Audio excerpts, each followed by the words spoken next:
Mexico, the Latin American power, at least the Spanish one, known for its blend of Spanish and Aztec cultures and its great food.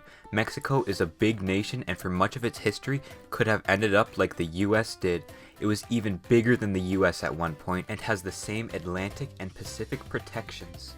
But it never ended up beating the USA at the world power game. With a relatively young population and growing economy though, it begs the question, will Mexico ever be able to project itself like the US has? Why hasn't it been able to? What is the future of Mexico? Let's start with its geography. Like I said, much like many other American colonies, Mexico has two oceans surrounding it to keep it safe from any major attacks. This means the Mexicans are relatively safe, and with much smaller states to its south, the only real threat is the US to the north. And realistically, with the Rio Grande River and the Sonora and Chihuahua deserts, the Mexicans are pretty safe to a land attack. But America has considered the Mexican threat neutralized ever since the Mexican-American War. Mexico has no one climate. It ranges from desert in the north to tropical in the south, and between is the transition zone. And it gets even more out of whack when you look at the mountains. The Sierra Madre Oriental, Occidental, and Del Sur make up the Mexican Plateau. This mountainous territory creates little pockets of climate zones and people groups, at least native people groups. And the plateau holds around 60% of Mexico's population while only making up around 30% of its land area. When you have to live in a hard-to-live-in hot desert to the north, or a hard-to-live-in hot tropical forest to your south, why not live in the elevated part to get out of the heat? But of course there is a problem living up here. Since the average height of the plateau is about 2,000 meters up, you're not going to be a coastal civilization. There's a physical disconnect between the people and the water, making it much harder to ship by boat, trade, and run a powerful navy, so the Mexicans have never been a naval people. Mexican trade is mainly by land to America or Central American nations. And then the biggest city, Mexico City, is up on this plateau, so the Mexican culture and government was not centered around the coast but around the land. Of course, there's still a significant chunk of Mexico not part of this plateau, most notably the Yucatan and Baja peninsulas. Baja California runs into a similar issue. Very mountainous lands, but it's not flat up here, so not enough people live in Baja California to make a significant impact on the Mexican system, and the Yucatan Peninsula is just straight up jungle. Underdeveloped coasts and a focus on the interior is a great indicator that your nation will not end up powerful abroad. But surely there has to be other reasons also. I mean, almost all of Latin America has the same problem as Mexico. They can't project their power either, but none have the same geography as Mexico. So there must be some other element, and there is. You can speak the same language in Mexico as you can in Argentina, and almost everywhere in between. Surely the Spanish have something to do with this. Go back to 16th century Spain. They had almost finished reclaiming their peninsula from the Moorish invaders almost 800 years ago. And the Moors were not Christian, they were Muslim. This whole thing resulted in a little religious fanaticism. They crusaded, expelled non-Christians, and inquisitioned. Even after they won the Reconquista, they were a little on edge. Coincidentally, they found a new continent the exact same year the war ended. One of the very first things Columbus wrote about the natives he encountered was, "I believe that they would easily be made Christians." And so the Spanish colonized if it wasn't for gold or glory, it was for Jesus. And that takes us to Mexico, who, for thousands of years, already had a strong native population. The Maya, Toltec, and Olmec all came and went, and the current rulers of the land were the Aztecs. Long story short, they are now the Spanish, under a pretty brutal racial caste system with them at the bottom. The Spanish needed not to colonize this new land. It was already populated. Just bring in rich Spaniards to control the new estates, mines, and plantations while the locals work for you. Makes that one person rich, but countrywide it is a great way to ensure your nation will be poor. And surprise, they remained poor, at least compared to the northern USA. So how do the two groups stay together if they didn't share a language or culture? Duh, Catholicism. Anytime a colony is made, it tends to be almost a caricature of the society that it was made in, heightening the features of the mother colony. And the feature the Spanish chose was religion. The Catholic Church played a major role in Spanishizing Mexico, while also infusing some indigenous elements and joining the two cultures as one. No longer Spanish and Aztec, but Mexican. The church played a bigger role as a local unifier than a king an ocean away ever could. So when it came time for independence, they didn't know which way to go. Instability, corruption, and war after civil war, starting with losing half their land to the United States 20 years after independence, Mexico was very shaky.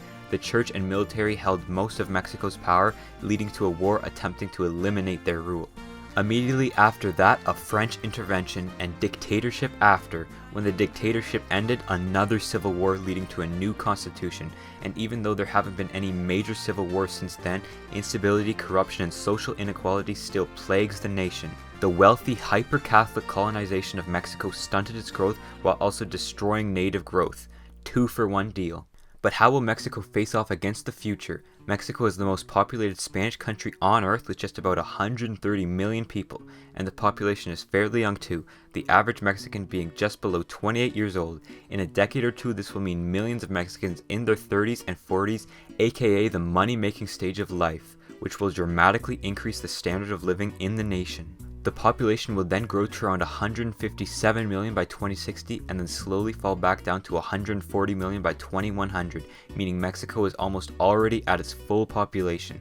This means there won't be too much stress on the population to accommodate new people into the Mexican system like there was in the past. 40 years ago, Mexican's population was half of what it is today, and 60 years ago, it was a quarter.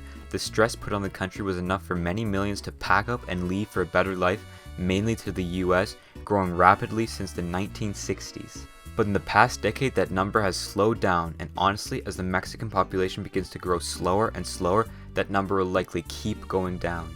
And how is the Mexican system itself? How is their economy? In a word, growing. It is the 15th largest worldwide at 1.15 trillion US dollars, but by 2050 could become the 6th or 5th largest economy. It is firmly an upper middle income economy and has the most complex economy in Latin America. It is a small agriculture sector at only 4% of its GDP, and a large services sector at around 60%. However, this is usually the most wealthy sector of any economy since it's where the high income jobs are. Financial services, banking, telecommunications, and especially tourism lead this sector. It was the 7th most visited nation in 2019, the majority of tourists coming from the US or Canada. Coincidentally, it also has the 7th most amount of UNESCO heritage sites, warm beaches, plenty of cultural festivals, and a mix of Spanish and native cultures make it very attractive to tourists. But what is really pulling Mexico ahead is its industry, making 33% of its economy. Both free trade between North America and investment by Japan and South Korea have made industry in Mexico boom, the two main industries being automobiles and electronics. American car companies like GM, Ford, and Honda have operated there for years, and Japanese and European car companies have also moved in recently. The electronics industry has blown up in the past decade. Mexico is the 6th largest producer of electronics worldwide thanks to investments by Asian companies. Its main exports are TVs, computer parts, and screens. But despite these two major industries, Mexico is still a major producer of petroleum, gold and silver, clothing, medicine, and food products. The far majority of these exports are going to the USA. Mexico is one of America's largest trading partners, second to both US imports and exports behind China and Canada. This is growing as more and more products are made in Mexico and as more industries move to Mexico for cheaper labor and a younger population. Of course, this is without repercussions in the US. In recent years, there has been a pushback on Mexican industry, immigration, and aid. NAFTA was revamped so more automobile production can take place in the US. Adding to this, drug trades and illegal weapons trades are fairly common over the border. It's unclear whether the relationship between the US and Mexico will improve or degrade in the coming decades, but wherever the relationship takes itself, it will not stop Americans from buying cheap, industrial Mexican products. Mexico is a nation that, like most of Latin America, never expanded itself outward. Yes, it has a large cultural influence on the USA, and the US has a large cultural influence on the rest of the world, but for the most part, the Mexican influence did not come directly. Both its geography and its history are to blame. Mexico sits on a great plateau, disconnecting itself from the water, making it a very land-based nation even though it borders two oceans. And the Spanish used mainly the church to unite the two people groups of Mexico, making it unclear how an actual government would be run in Mexico. But can Mexico end up exerting more power over the US, Latin America, and potentially globally? It has a stable, young, growing population and a rapidly growing economy, soon to be 5th largest worldwide. Maybe the Mexican mountains and colonization has doomed the nation to forever stay within the Americas, but as a fast-growing nation, the strongest Spanish-American power, and next to the largest economic power in world history, that might not be such a bad fate. If you enjoyed this video, please industrially smash the like button and inquisition the subscribe button. Thank you for watching my video.